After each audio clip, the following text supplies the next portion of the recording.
మన పరలోకపు తండ్రి అయిన దేవుని నుండి ప్రభు అయిన యేసు క్రీస్తు నుండి కృపయు కనికరమును సమాధానమును మనందరికీ కలుగును గాక. ఆమెన్. ప్రియ సహోదరి సహోదరులారా, ఈ సమయంలో మరి 2026 సంవత్సరం అంటే మోడర్న్ ఏరాలో మనం ఉన్నాం. అయితే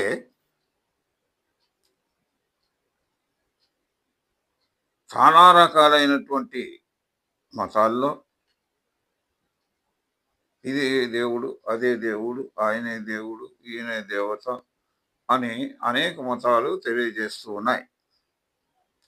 అయితే కొంతమంది దేవుడు లేడు అని చెప్పేవాళ్ళు కూడా ఉన్నారు.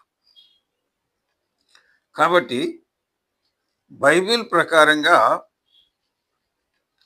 బుద్ధిహీనుడు ఏమనుకుంటున్నాడు అనే విషయాన్ని కీర్తనల గ్రంథము 14వ అధ్యాయము లో దావీదు ఈ విధంగా రాశాడు: దేవుడు లేడని బుద్ధిహీనులు తమ హృదయములో అనుకొందురు. వారు చెడిపోయిన వారు అసహ్య కార్యములు చేయుదురు. వివేచన కలిగి దేవుని వెతుకువారు కలరేమో అని యెహోవా ఆకాశము నుండి చూచి నరులను పరిశీలించను. వారందరూ దారి తొలగి బొత్తిగా చెడి ఉన్నారు. మేలు చేయవాడు ఒకడునూ లేడు, ఒక్కడైనను లేడు. యెహోవాను ప్రార్థన చేయక ఆహారము మింగునట్లు నా ప్రజలను మింగుచు పాపము చేయవారందరికీ తెలివి లేదు. పాపము చేయవారు బహుగా భయపడుదురు. ఎందుకనగా దేవుడు నీతిమంతుల సంతానము పక్షమున ఉన్నాడు. బాధపడి వారి ఆలోచనను మీరు తృణీకరించుదురు. ఆయనను యెహోవా వారికి ఆశ్రయమై ఉన్నాడు. సియోనులో నుండి ఇశ్రాయేలుకు రక్షణ కలుగునుగాక. యెహోవా చెరలో నున్న తన ప్రజలను రప్పించినప్పుడు యాకోబు హర్షించును, ఇశ్రాయేలు సంతోషించును. మన వెలుగులో దేవుడి వాక్యాన్ని దీవించునుగాక. ఇక్కడ ఏమంటున్నాడంటే, దేవుడు లేడని బుద్ధిహీనుడు తమ హృదయముల్లో అనుకుంటురు. దేవుడు ఉన్నాడా లేడా అనే ప్రశ్న ఇప్పటి వరకు భూమి పుట్టినప్పటి నుంచి ఉన్నదే. అయితే దేవుణ్ణి నమ్ముకున్న మనకు క్రైస్తవులుగా బైబిల్ జీవనాధారం. ఆ ఆధారాన్ని బట్టి, ఆ ప్రామాణిక గ్రంథాన్ని బట్టి మనం ఆలోచన చేసినప్పుడు దేవుడు లేడని బుద్ధిహీనులు తమ హృదయముల్లో అనుకుంటారు. అసలు ఈ బుద్ధిహీనుడు ఎవడో అనేది సామెతల గ్రంథంలో 18వ అధ్యాయము 1వ వచనంలో రాస్తాడు. వేరుండ్ల గోరువాడు స్వేచ్ఛానుసారముగా నడుచువాడు, అట్టువాడు లెస్సైన జ్ఞానమునకు విరోధి. బుద్ధిహీనుడు వివేచన యందు సంతోషింపక తన అభిప్రాయములను బయలుపరచుట యందు సంతోషిస్తాడట. వాడే బుద్ధిహీనుడు. తన అభిప్రాయాల్ని ఇతరులకి ఎలా తెలియజేస్తున్నాను, నేను కాబట్టి తెలియజేయగలుగుతున్నాను అని చెప్పుకుని బుద్ధిహీనుడు సంతోషిస్తాడు. అయితే కీర్తనల గ్రంథం 10వ అధ్యాయం 4వ వచనంలో ఏమంటాడు? దుష్టులు పొగరెక్కి యెహోవా విచారణ చేయుడని కొందరు. దేవుడు లేడని వారెల్లప్పుడూ యోచించుచుంటారు ముందురు. వారెల్లప్పుడూ భయము మానుకొని ప్రవర్తిస్తూ ఉంటారు. ఇతరులు సంపాదించిన దాన్ని తీసుకొని వారు సంతోషంగా బతకడానికి ప్రయత్నం చేసేవారు బుద్ధిహీనులు. ఇతరులు కష్టపడి సంపాదించిన దాన్ని వాని దగ్గర దోచుకొని వీడు సుఖంగా బ్రతకడానికి చూస్తూ ఉంటాడు. కీర్తనల గ్రంథం 11వ అధ్యాయం 4వ వచనంలో ఏమంటున్నాడంటే, యెహోవా తన పరిశుద్ధాలయములో ఉన్నాడు. యెహోవా సింహాసనము ఆకాశమందున్నది. అసలు దేవుడు అనే పదం ఎలా వచ్చింది అంటే, దేవుడు ఉంటేనే కదా దేవుడు అనే పదం వచ్చేది. కాబట్టి ఆ ఆలోచన దేవుడు ఉన్నాడు అనే దాన్ని మనకు తెలియజేస్తుంది అన్నమాట. ఆయన నరులను కన్నులారా చూచుచున్నాడు. యెహోవా ఆకాశము నుండి నరులను కన్నులారా చూస్తూ వారు హృదయాలోచనలు, వారు చేసే పనులు ఆయన ఎల్లప్పుడూ చూస్తూ ఉన్నాడు. ఆయన కునుకడు, నిద్రపోడు. కాబట్టి ఆయన కునికేవాడు కాదు దేవుడంటే. అదే 18 అధ్యాయము 6 వచనంలో ఇంకా ఏమంటున్నాడంటే, నా శ్రమలో నేను యెహోవాకు మొర్రపెట్టి తిని, నా దేవునికి ప్రార్థన చేసి తిని, ఆయన తన ఆలయంలో ఆలకించి నా ప్రార్థన అంగీకరించెను. నా మొర్ర ఆయన సన్నిధికి చేరెను. ఆయన చెవుల్లో చొచ్చెను. అప్పుడు భూమి కంపించెను, పర్వతముల పునాదులు వణికెను అని కీర్తనకారుడు రాస్తూ ఉన్నాడు. అయితే యెషయా మరి దేవుడు ఎక్కడున్నాడో, ఎలాగున్నాడో చూపిస్తున్నాడు ఇక్కడ. యెషయా తన దర్శనములో చూస్తూ యెషయా 6వ అధ్యాయము మొదటి 4 వచనంలో ఈ మాటలు రాశాడు. ఇక్కడ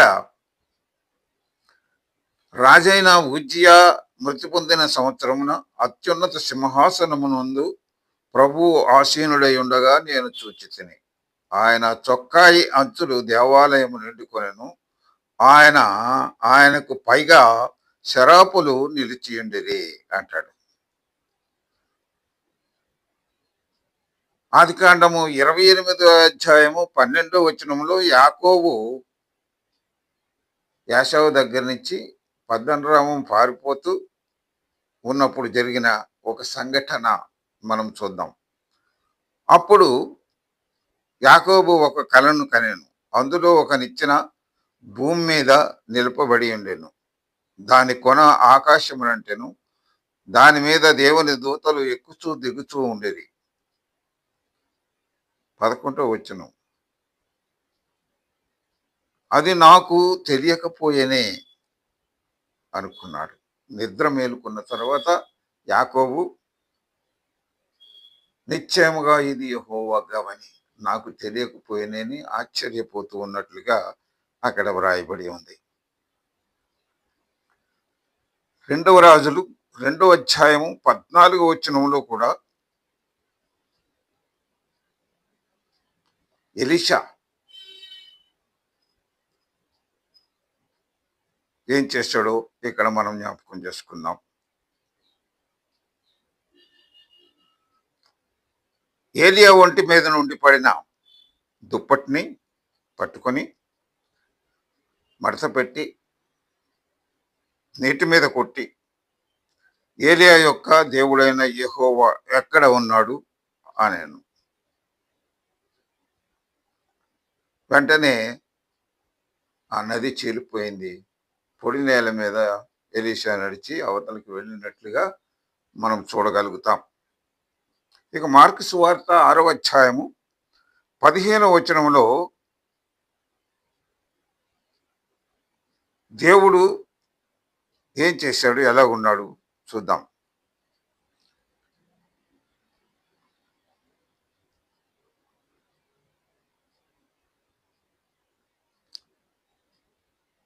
ఈయన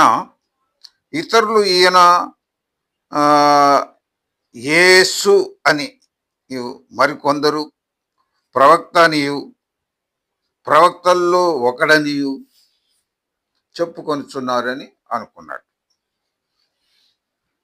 అయితే మత్తయి సువార్త 1వ అధ్యాయము 55వ వచనంలో ప్రజలు ఏమనుకుంటున్నారో ఒకసారి ఆలోచన చేద్దాం. ఇతడు వడ్లవాని కుమారుడు కాడా? ఇతని తల్లి పేరు మరియ కాదా? యాకోబు, యోసే, సీమోను, యూదా అనువారు ఇతని సహోదరులు కారా? ఇతని సహోదరులందరూ మనతో ఉన్నారు కారా అని చెప్పుకుంటున్నారంట ప్రజలు. అయితే మత్తయి సువార్త 16వ అధ్యాయంలో 13 నుంచి 17 వచనాలు మనం చూసినప్పుడు యేసు ఫిలిప్పుదైన కైసరుకు వచ్చినప్పుడు మనుష్య కుమారుడు ఎవడని జనులు చెప్పుకొనిచున్నారని శిష్యులను అడిగాడు. అప్పుడు శిష్యులు ఈ విధంగా చెప్తూ ఉన్నారు. కొందరు ఏలియా అనియు, కొందరు ఇర్మియా అనియు, ఒక ప్రవక్తల్లో ఒకడనియు చెప్పుకొంచున్నారని ఆయన సమాధానము చెప్పారు. అయితే సీమోను పేతురు మాత్రం ఏమంటున్నాడంటే, నీవు సజీవుడైన దేవుని కుమారుడు అయిన క్రీస్తువు, క్రీస్తు అంటే అభిషక్తుడవు అని స్పష్టంగా పలికాడు. కాబట్టి అప్పుడు సీమోను బర్యోనా, నీవు ధన్యుడవు, నీ బండ మీద నా సంఘాన్ని కడతానని దేవుడు సీమోన్తో చెప్పినట్లుగా మనం అక్కడ చూడగలం. యోహాను సువార్త 1వ అధ్యాయము 29వ వచనం నుంచి 31వ వచనం వరకు. మరునాడు యోహాను యేసు తన యొద్దకు రాగా, ఇదిగో లోక పాపములు మోసుకొని పోవు దేవుని గొర్రె పిల్ల, నా వెనుక ఒక మనుషుడు వచ్చుతున్నాడు, ఆయన నాకంటే ప్రముఖుడు గనుక నాకంటే ముందటి వాడు ఆయన, నేను ఎవరిని గురించి చెప్పుతునో ఆయనే ఈయన అని యోహాను, స్నానికుడైన యోహాను సాక్ష్యం పలుకుతా ఉన్నాడు. కాబట్టి బైబిల్ గ్రంథం ద్వారా మనము ఏం తెలుసుకుంటున్నామంటే, యోహాను సువార్త 6వ అధ్యాయం 1-2 వచనాల్లో ఏముందంటే, ఆది యందు వాక్యముండెను, వాక్యము దేవుని యొద్ద ఉండెను, వాక్యము దేవుడై ఉండెను, ఆయన ఆది యందు దేవుని యొద్ద ఉండెను, సమస్తమును ఆయన మూలముగా కలిగెను, కలిగి ఉన్నదేది ఆయన లేకుండా కలుగలేదు. 14వ వచనంలో అంటాడు, ఆ వాక్యము శరీరధారి అయి మన మధ్య నివసించాను. కాబట్టి వాక్యము అయిన ఉన్నటువంటి దేవుడు, వెలుగు కలుగుమని పలికినటువంటి ఆ దేవుడు తనతో ఉన్నటువంటి కుమారుడైన యేసును ఈ విధంగా మనకి తెలియజేస్తున్నాడు. ఆ వాక్యము శరీరధారి అయి కృపా సత్య సంపూర్ణుడుగా మన మధ్య నివసించను అని చెప్తా ఉన్నాడు. అయితే దూతలు ఏ విధంగా సాక్ష్యం చెప్తున్నారో చూద్దాం. మరియమ్మ దగ్గరకు వచ్చినటువంటి ఆ దూత గబ్రియేలు, సర్వోన్నతుని శక్తి నిన్ను కమ్ముకొను గనుక పుట్టబోవు శిశువు పరిశుద్ధుడై దేవుని కుమారుడనబడును అని చెప్తా ఉంది ఆ దూత. దేవుని కుమారుడైతే ఆయన శక్తిమంతుడు. ప్రవక్తలు ఏం సాక్ష్యం చెప్తున్నారు చూద్దాం. యెషయా గ్రంథం 9వ అధ్యాయం 6వ వచనంలో, ఏలయనగా మనకు శిశువు పుట్టెను, మనకు కుమారుడు అనుగ్రహింపబడెను, ఆయన భుజం మీద రాజ్యభారం ఉండెను, ఆశ్చర్యకరుడు, ఆలోచనకర్త, బలవంతుడైన దేవుడు, నిత్యుడగు తండ్రి, సమాధానకర్తయగు అధిపతి అని ఆయనకి పేర్లుంటాయి అని యెషయా ఎప్పుడో ప్రవచించాడు. కాబట్టి ఆ ప్రవచనం నెరవేరింది. యేసు ప్రభు ఈ లోకాన్నిలో వచ్చినప్పుడు కన్యమరికి పుట్టాడు, దేవుని కుమారుడుగా పేరు పొందాడు. అయితే యేసు ప్రభువుని గురించి దేవుడే స్వయంగా ఏం సాక్ష్యం ఇచ్చాడు అనే విషయాన్ని మనం ఒకసారి చూస్తే, మార్కు సువార్త 9వ అధ్యాయంలో, ఈయన నా ప్రియ కుమారుడు, ఈయన మాట వినుడు అని ఒక శబ్దము మేఘములో నుండి పుట్టాను అంటాడు. మత్తయి సువార్తలో అయితే ఈయన నా ప్రియ కుమారుడు, ఈయన అందు నేను ఆనందించుతున్నానని చెప్పాడు.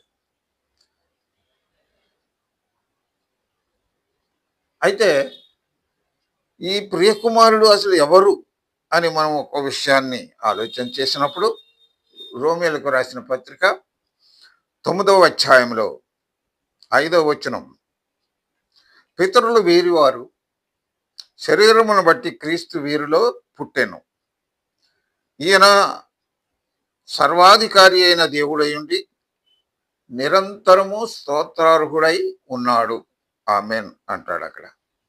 కాబట్టి ఈయనే సర్వాధికారి అయినటువంటి దేవుడు. అందుచేత నిరంతరము ఆయన్ని స్తోత్రించడానికి మనం కూడుకోవాలి. అయితే యోహాను వ్రాసిన మొదటి పత్రిక 5వ అధ్యాయము 20వ వచనంలో మనము చూస్తాము. మనము సత్యవంతుడైన వారిని ఎరుగవలెనని దేవుని కుమారుడు వచ్చి మనకు వివేకమును అనుగ్రహించి ఉన్నాడని ఎరుగుదము. మనము దేవుని కుమారుడైన యేసు క్రీస్తునందు ఉన్నవారమై సత్యవంతుని యందు ఉన్నాము.